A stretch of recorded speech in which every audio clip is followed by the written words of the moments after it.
Control the mind, and you control everything. Thoughts, beliefs, identity itself. In the 1950s, that idea wasn't fiction. It was government policy. A project buried deep within the CIA's archives, where science blurred into torture and curiosity became control. It was called MK Ultra, a real program designed to see if a human being's will could be rewritten. No lasers, no hypnosis rays, just chemicals, isolation and silence, the ingredients of obedience. And while the files were destroyed, the effects weren't. Because what MK Ultra uncovered wasn't just how to control others, it revealed how easily the human mind controls itself. This is the dark psychology of MK Ultra, how far power will go to own the mind. After World War II, the world entered a new kind of war. Not one fought with bombs or bullets, but beliefs. In Washington, the fear was simple. The Soviets were brainwashing people. During the Korean War, captured American soldiers returned home, confessing to crimes they hadn't committed, praising their captors.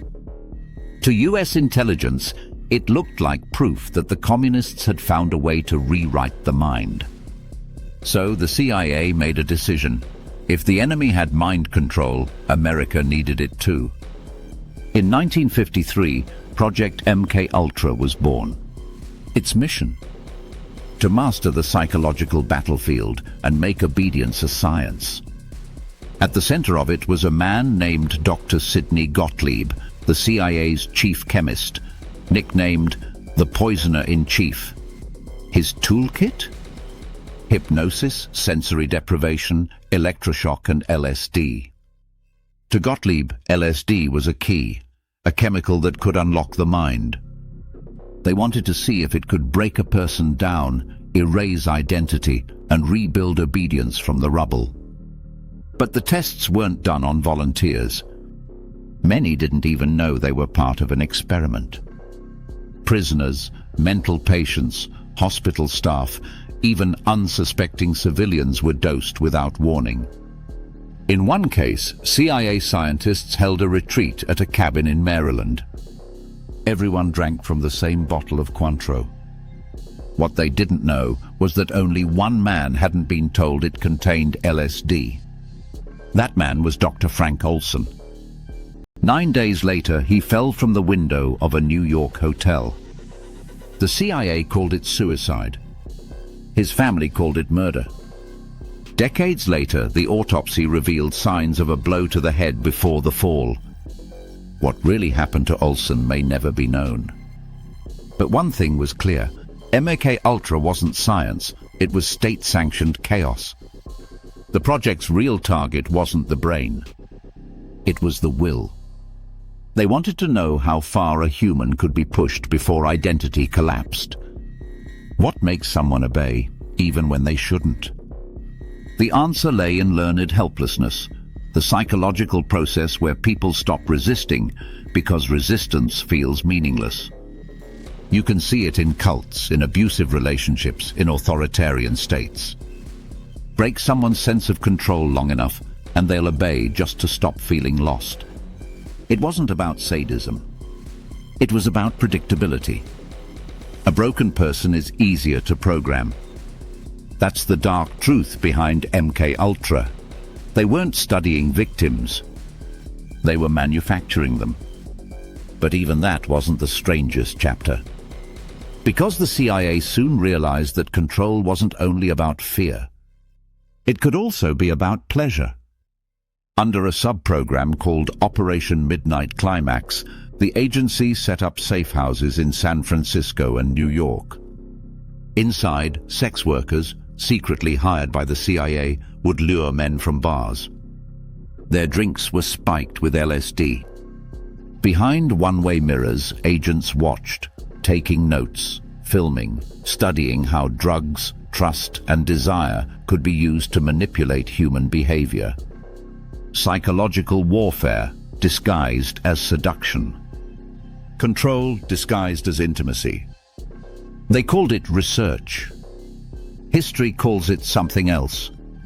By the early 1970s, MKUltra had become a hydra.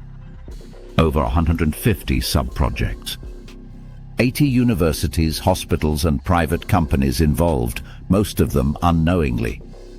When the Watergate scandal broke, the CIA feared exposure. So in 1973, Gottlieb ordered all MKUltra files destroyed. Tens of thousands of documents gone overnight. When a few boxes of financial records accidentally survived, they revealed only fragments, payments, cover names, code numbers. Enough to confirm one thing: this wasn't a conspiracy theory. It was official US policy. When Congress investigated in 1977, the world heard the truth for the first time. And yet, we still don't know how deep it went. MKUltra ended on paper. But its psychology never did. The idea that control doesn't need chains, only influence, moved from laboratories to boardrooms. From interrogation rooms to living rooms. Propaganda. Advertising. Social engineering. The same methods of shaping perception now live in screens, algorithms and dopamine loops. The Cold War ended, but the war for the mind didn't. Today it's not LSD. It's information. The battlefield is digital and the soldiers are us, scrolling, reacting, repeating. MKUltra was the prototype. Social media is the upgrade. What makes the human mind so easy to manipulate isn't weakness. It's wiring. We crave certainty, belonging and control. And the people who understand that don't need to force obedience, they just need to offer comfort. MKUltra proved that if you can make someone feel afraid, confused or isolated long enough, they'll trade freedom for clarity every time. The program collapsed, but the mindset that created it still guides power today. If you can shape perception, you don't need to control people. They'll control themselves. MKUltra weaponized fear through isolation, uncertainty and pain. Today, it's weaponized through headlines, outrage and social pressure. Fear makes you reactive. And the moment you react, you stop thinking. The defense: slow your reaction. When something triggers you, pause before you share, comment or act. That pause breaks the psychological loop the same way silence broke obedience in Zimbardo's prison. It's the second between being programmed and being awake. Belonging, control, through tribe. The next lever is belonging. People under MKUltra obeyed because they were isolated. People online obey because they're not. Tribes give safety, and that safety comes with rules. Watch for language of purity and loyalty. Phrases like real supporters, true believers, the others. When a group demands agreement to belong, that's not identity, that's indoctrination. Real community survives disagreement. Certainty, control through simplicity. The mind hates chaos. MKUltra exploited that by breaking people down until any answer felt like relief. Today, we're offered easy villains and simple heroes, dopamine-coated certainty in 30-second clips. It feels good to be sure. That's why it works. Seek complexity.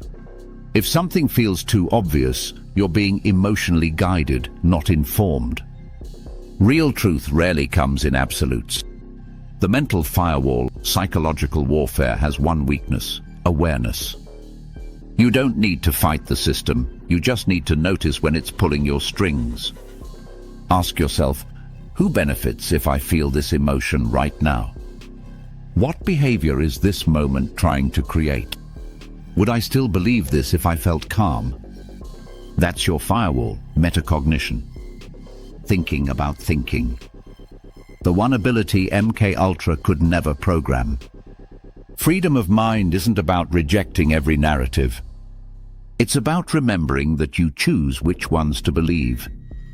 Have you ever wondered whether modern control looks less like coercion and more like convenience? Drop it below. Because MK Ultra may have ended, but the experiment never really stopped. This was Deceive and Believe. If you want more dark psychology exposed, hit like, subscribe and stay sharp, because manipulation never sleeps.